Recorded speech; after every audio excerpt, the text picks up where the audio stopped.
तो यहाँ पर आज का पहला क्वेश्चन है, बेरी बेरी रोग किस विटामिन की कमी से होता है। देखिए मैं आपको बता दूं, जितने भी क्वेश्चन मैं आपके लिए इस वीडियो में लेकर आया हूँ, अगर आपको उनमें से किसी का भी आंसर पता है तो आप हमें कमेंट बॉक्स में लिखकर बता सकते हैं। तो इसका राइट आंसर ऑप्शन बी हो जाएगा, विटामिन बी 1। विटामिन बी 1 की कमी से बेरी बेरी रोग होता है। अब देखिए विटामिन बी 1 का रासायनिक नाम क्या होता है, तो थायमीन विटामिन बी 1 का रासायनिक नाम होता है। देखिए मैं आपको बता दूं, ये जो विटामिन का टॉपिक है ये वेरी इंपॉर्टेंट है, क्योंकि यहाँ से अधिकतर एग्जाम में क्वेश्चन देखने को मिलते हैं। तो इसके लिए मैंने पहले से ही एक वीडियो बना दिया है, आप हमारे चैनल में जाकर उस वीडियो को देख सकते हैं। देखिए यहाँ पर अगर हम बात करें विटामिन ए की, तो विटामिन ए का रासायनिक नाम क्या होता है, रेटिनोल होता है। और विटामिन सी का रासायनिक नाम एस्कॉर्बिक एसिड होता है। और विटामिन बी 12 का रासायनिक नाम होता है साइनोकोबाल्मिन। तो आपको याद रखना है। चलिए अगला क्वेश्चन देखते हैं, पेप्सिन क्या होता है। तो देखिए पेप्सिन एक एंजाइम है, तो इसका आंसर ऑप्शन बी हो जाएगा, एंजाइम। देखिए यह प्रोटीन को पेप्टोन्स में परिवर्तित करता है। और देखिए ये भोजन में प्रोटीन को पचाने में हेल्प करता है। तो आपको याद रखना है। देखिए यहाँ पर मैं आपको बता दूँ, जो हार्मोन होते हैं, हार्मोन हमारे शरीर के अंगों के विकास में सहायक होते हैं। तो चलिए अगला क्वेश्चन देखते हैं, ग्लूकोज का ग्लाइकोजन में परिवर्तन यकृत में होता है, किंतु इसका संग्रह कहाँ होता है। तो देखिए जो ग्लूकोज होता है, इसका ग्लाइकोजन में परिवर्तन तो यकृत में होता है, लेकिन पूछा गया है कि इसका संग्रह यानी कि ये इकट्ठा यानी कि एकत्र कहाँ पर होता है। तो इसका आंसर ऑप्शन सी हो जाएगा, यकृत तथा पेशियों में। आपको याद रखना है, जो ग्लूकोज होता है ये एकत्र होता है यकृत तथा पेशियों में, और इसका ग्लाइकोजन यकृत में होता है। तो आपको याद रखना है। चलिए अगला क्वेश्चन देखते हैं, पित्त का मुख्य कार्य क्या होता है। तो देखिए पित्त गहरे हरे या पीले रंग का एक द्रव है जो पाचन में सहायक होता है। तो इसका आंसर क्या हो जाएगा, ऑप्शन डी हो जाएगा, पाचन में सहायक होता है। देखिए यह भोजन को क्षारीय बनाता है। और देखिए इससे संबंधित दो क्वेश्चन एग्जाम में बार बार रिपीट होते हैं, कौन कौन से, कि पित्त बनता कहाँ पर है और ये एकत्र कहाँ पर होता है। तो देखिए पित्त जो बनता है ये लीवर यानी कि यकृत में बनता है, और ये एकत्र हो जाता है यानी कि जमा हो जाता है पित्ताशय में। तो आपको ये जरूर याद रखने हैं। चलिए अगला क्वेश्चन देखते हैं, क्वेश्चन नंबर 5 है, जनन क्षमता में कमी होती है। तो देखिए महिलाओं तथा पुरुषों में जनन क्षमता में कमी विटामिन ई की कमी से होती है। तो इसका आंसर क्या हो जाएगा, ऑप्शन डी हो जाएगा, विटामिन ई की कमी से। अब देखिए विटामिन ई का रासायनिक नाम क्या होता है, तो टेकोफेरोल होता है। तो आपको याद रखना है। चलिए नेक्स्ट क्वेश्चन देखते हैं, निम्नलिखित में से कौन सा दूध प्रोटीन है। तो इसका राइट आंसर ऑप्शन सी हो जाएगा, केसीन है। देखिए केसीन हमें दूध में मिलता है जो कि एक प्रोटीन है। अब देखिए कई क्वेश्चन यहाँ से भी एग्जाम में पूछे जाते हैं कि दूध का उजला रंग किसके कारण होता है। तो दूध का उजला रंग केसीन प्रोटीन के कारण होता है। अब देखिए दूध का पीला रंग किसके कारण होता है, ये भी आपको याद रखना है। तो दूध का पीला रंग कैरोटीन प्रोटीन के कारण होता है। तो आपको दोनों याद रखने हैं। चलिए नेक्स्ट क्वेश्चन देखते हैं, किस विटामिन को हार्मोन भी कहा जाता है। तो इसका राइट आंसर ऑप्शन सी हो जाएगा, विटामिन डी को। आपको याद रखना है, विटामिन डी को हार्मोन कहा जाता है। अब देखिए विटामिन डी का रासायनिक नाम क्या होता है, तो कैल्सीफेरोल विटामिन डी का रासायनिक नाम होता है। अब देखिए विटामिन डी हमें कहाँ कहाँ से प्राप्त होता है, तो अंडों, मक्खन, सूर्य की धूप तथा मछलियों के लीवर के तेल से हमें विटामिन डी प्राप्त होता है। अब देखिए विटामिन डी की कमी से कौन सा रोग हो जाता है, तो बच्चों में रिकेटस रोग हो जाता है यानी कि सूखा रोग हो जाता है, और वयस्कों में ओस्टिमोमलेशिया रोग हो जाता है। तो आपको याद रखने हैं। चलिए अगला क्वेश्चन देखते हैं, मलेरिया रोग का प्रमुख कारक क्या है। राइट आंसर ऑप्शन बी हो जाएगा, परजीवी प्लाज्मोडियम। ये मलेरिया रोग का प्रमुख कारक होता है, जिसकी वजह से मलेरिया रोग होता है। अगर हम यहाँ पर बात करें लीशमनिया, ये किसका प्रमुख कारक होता है, यानी कि इसकी वजह से कौन सा रोग होता है, तो इससे काला जार होता है। और यहाँ पर बात करें विब्रियो कोमा, इसकी वजह से कौन सा रोग होता है, तो हैजा रोग होता है। तो आपको याद रखने हैं।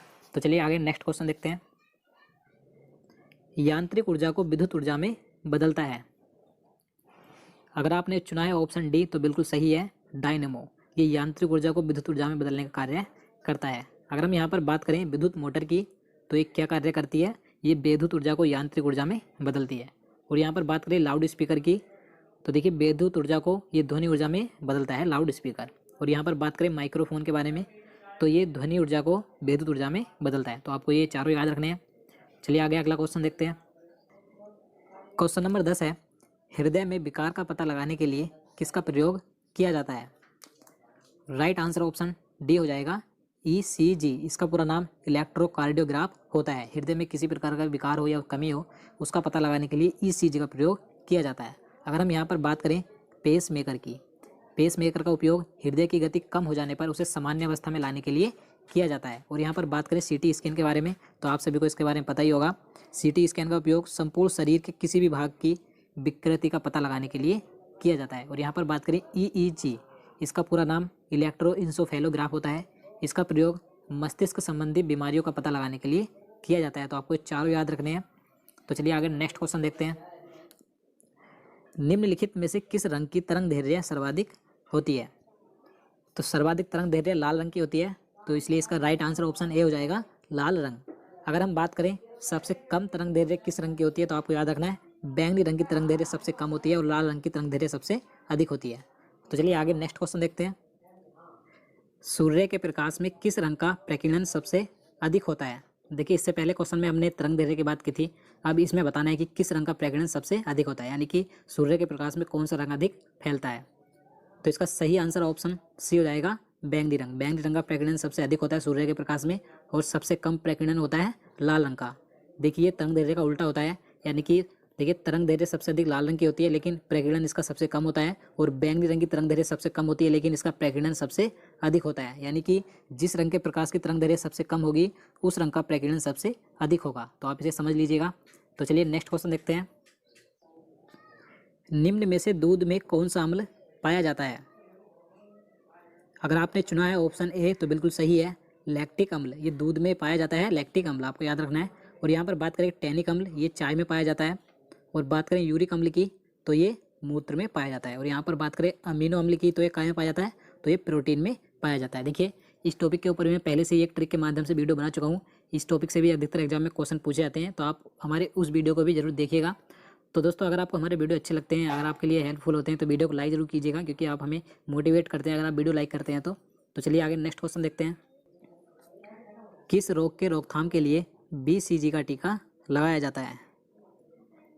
तो BCG का टीका टीबी की रोकथाम के लिए लगाया जाता है, तो इसका राइट आंसर ऑप्शन ए हो जाएगा, टीबी। आपको ध्यान रखना है। क्वेश्चन नंबर 15 है, मलेरिया रोग में शरीर का कौन सा अंग प्रभावित होता है? राइट आंसर हो जाएगा ऑप्शन ए, प्लीहा। मलेरिया रोग में शरीर का प्लीहा अंग प्रभावित होता है।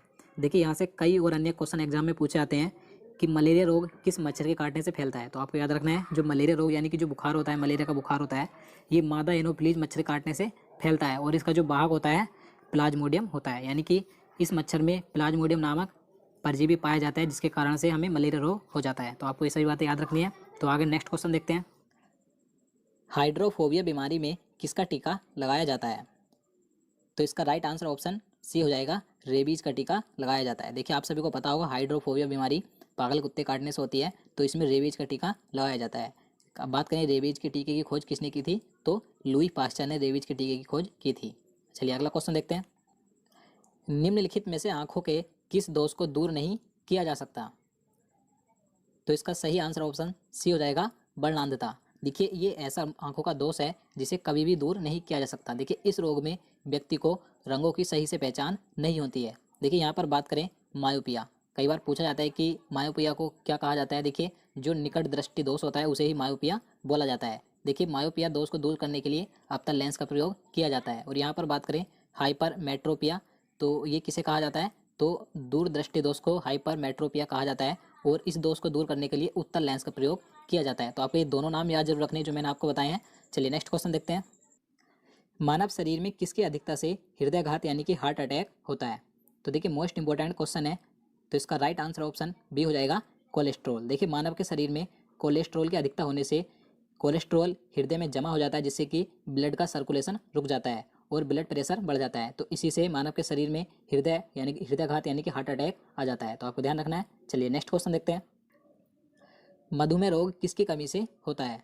तो देखिए, जो मधुमेह यानी कि डायबिटीज रोग है, ये किसकी कमी से होता है, तो ये होता है इंसुलिन की कमी से। तो इसका आंसर ऑप्शन बी हो जाएगा, इंसुलिन की कमी से। देखिए, इंसुलिन एक हार्मोन है जो अग्नाशय में पाए जाने वाले लैंगर-हैंस द्वीपिका से स्रावित होता है। और अगर हम बात करें कि इंसुलिन की खोज किसने की थी, तो ये कई बार पूछा जाता है, तो इंसुलिन की खोज फ्रेडरिक बेटिंग ने की थी। चलिए नेक्स्ट क्वेश्चन देखते हैं। क्वेश्चन नंबर 20 है, रक्त की प्रकृति कैसी होती है? तो देखिए, सबसे पहले मैं आपको बता दूं, किसी भी स्रोत का पीएच वैल्यू अगर 7 से ज़्यादा होती है तो वो क्षारीय होता है, अगर 7 से कम होती है तो वो अम्लीय होता है। तो इसी प्रकार से रक्त का जो पीएच मान है कितना होता है, 7.4 होता है। तो इसीलिए रक्त क्षारीय होता है। तो इसका आंसर क्या हो जाएगा, ऑप्शन बी हो जाएगा, क्षारीय होता है। तो मैंने आपको बताया कि अगर 7 से पीएच वैल्यू ज़्यादा हो तो क्षारीय होता है, 7 से कम हो तो अम्लीय होता है, लेकिन अगर 7 हो तो वो उदासीन होता है। और देखिए, मैं आपको बता दूँ, मैंने एक काफ़ी दिनों पहले एक पीएच वैल्यू का एक वीडियो अपलोड किया था। अगर आपने वो वीडियो नहीं देखा तो आप उसे जरूर देखिएगा, क्योंकि पीएच मान से भी अधिकांश क्वेश्चन एग्जाम में देखने को मिलते हैं। चलिए नेक्स्ट क्वेश्चन देखते हैं। पाचन क्रिया में प्रोटीन निम्नलिखित में से किस पदार्थ में बदल जाती है? तो देखिए, प्रोटीन का पाचन होने के बाद, यानी कि जब प्रोटीन का पाचन क्रिया होती है तो उसके बाद ये एमिनो अम्ल के रूप में बदल जाती है। तो इसका आंसर ऑप्शन सी हो जाएगा, एमिनो अम्ल में बदल जाती है। नेक्स्ट क्वेश्चन देखते हैं। वह जीव जो मृत कार्बनिक पदार्थ पर उगता है, यहाँ पर उगता है लिखने में मिस्टेक हो गई, तो उसे क्या कहा जाता है? तो उसे कहा जाता है सेप्रोफाइट। तो इसका आंसर ऑप्शन सी हो जाएगा, सेप्रोफाइट। आपको याद रखना है। अगला क्वेश्चन देखते हैं। निम्न में से कौन सा पदार्थ शरीर के प्रति और नई कोशिकाओं के निर्माण में सबसे अधिक आवश्यक है? तो इसका सही आंसर ऑप्शन डी हो जाएगा, प्रोटीन। देखिए, प्रोटीन शरीर के प्रति नई कोशिकाओं के निर्माण में सबसे आवश्यक होता है। तो आपको याद रखना है। अगला क्वेश्चन देखते हैं। क्वेश्चन नंबर 24 है, स्तनधारियों का सबसे महत्वपूर्ण लक्षण क्या है? तो देखिए, जो स्तनधारी होते हैं उनका सबसे महत्वपूर्ण लक्षण है चार कोष्ठीय हृदय। तो इसका आंसर ऑप्शन बी हो जाएगा, चार कोष्ठीय हृदय। यानी कि उनका जो हृदय होता है, उनके हृदय में चार चैम्बर यानी कि चार कक्ष होते हैं, चार कोष्ठीय हृदय होता है उनका, जैसे कि मनुष्य, व्हेल मछली, चमगादड़, कंगारू। तो जितने भी स्तनधारी हैं उनके चार कोष्ठीय हृदय होते हैं। तो आपको याद रखना है। तो चलिए अब आज का क्वेश्चन देख लेते हैं, जिसका आंसर आपको कमेंट बॉक्स में जल्दी से लिखकर बताना है।